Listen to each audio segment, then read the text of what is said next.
குழந்தை பாதுகாப்பு திட்டம். இந்த திட்டம் மிக முக்கியமான ஒரு திட்டமாக அந்த காலகட்டத்தில் பார்க்கப்பட்டது. அவங்க முதல் முறையாக பதவியேற்றது, அதாவது முதலமைச்சராக பதவியேற்றது 1991ஆம் ஆண்டு. 92ல இந்த திட்டத்தை கொண்டு வராங்க. இந்த பெண் பாதுகாப்பு திட்டம் அப்படின்னா என்ன அப்படின்னா, ஒரு குடும்பத்துல ஒரு பெண் குழந்தை இருக்காங்க அப்படின்னா அந்த பெண் குழந்தையின் பெயர் மீது வங்கியில 50,000 வைப்பு தொகை வைக்கப்படும். ஒருவேளை ஒரு குடும்பத்துல 2 பெண் குழந்தைகள் இருக்காங்க அப்படின்னா அந்த 2 பெண் குழந்தைகள் பெயர் மீதும் வங்கியில 25,000 ரூபாய் 25,000 ரூபாய் அப்படின்னு வைப்பு தொகை வைக்கப்படும்.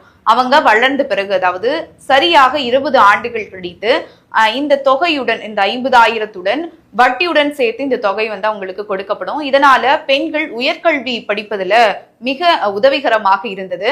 அவங்களுடைய திருமண வாழ்க்கைக்கு, அதாவது திருமண செலவிற்கும் இது மிக முக்கியமான ஒரு தொகையாக அவங்களுக்கு பயன்பட்டது அப்படின்னு சொல்லப்பட்டது. இந்த திட்டத்தின் மூலமாக பல லட்சம் பெண்கள் பயன்பெற்றாங்க அப்படின்னு சொல்லப்படுது.